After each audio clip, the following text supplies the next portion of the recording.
দর্শক বন্ধুরা, আশা করি আপনারা সবাই অনেক ভালো আছেন। আপনারা দেখতেই পাচ্ছেন আমি হাতে করে কিছু চাল ভাজা নিয়ে নিয়েছি এবং এই চাল ভাজাগুলো আমি পাটার উপরে নিয়ে নিলাম। আসলে আমার যখন হরলিক্স বা কোনো কিছু একটু খেতে ইচ্ছে করে হঠাৎ করে হুট করে আমি এই জিনিসটা বানিয়ে খেয়ে ফেলি। এগুলো অনেক হেলদি হয় এবং আমার কাছে খুব ভালো লাগে। তো চাল ভাজা নিয়ে নিয়েছি, এর সাথে আমি কিছুটা চিনি দিয়ে নিলাম। আপনার যতটুকু খেতে ইচ্ছে করবে আপনি সেই অনুযায়ী চিনি দিয়ে নেবেন।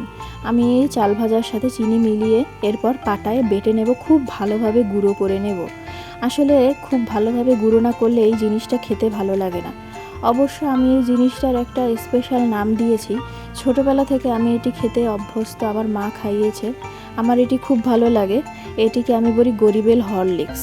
আসলে তো সবার তো কিনে খাওয়ার সামর্থ্য থাকে না, তাই যাদের সামর্থ্য নাই তারা এই জিনিসটা একটু চেষ্টা করে দেখতে পারেন। খেতে আশা করি খারাপ লাগবে না। আমাদের বরিশালের ওইদিকে ট্রেডিশনাল খাবার এটি। অনেকেই চিনেন, আবার অনেকেই চিনেন না। এটি ভালোভাবে পাটায় আমি বেটে নিচ্ছি, খুব ভালোভাবে মিশ করে বেটে নিতে হবে। দেখুন আমি খুব ভালোভাবে এটা মিক্স করে বেটে নিয়েছি। মিক্সারে আমি কখনো এটা করিনি, তাই আমি আপনাদের সাজেস্ট করতে পারছি না। আমি সবসময় পাটায় বেটেই খাই, আমার সেটাই ভালো লাগে। দেখুন আমি খুব ভালোভাবে এটাকে গুঁড়ো গুঁড়ো করে বেটে নিয়েছি।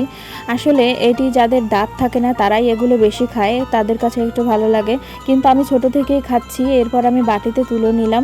দেখুন কতটা সুন্দরভাবে একদম দেখতে হরলিক্সের মতো মনে হচ্ছে। আমার এটি খুবই ভালো লাগে।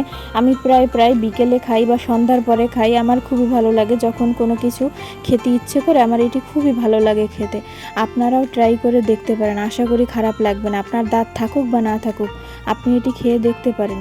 আপনার কাছে এটি খুবই ভালো লাগবে, আমার কাছেও ভালো লাগে। ভিডিওটি দেখার জন্য ধন্যবাদ।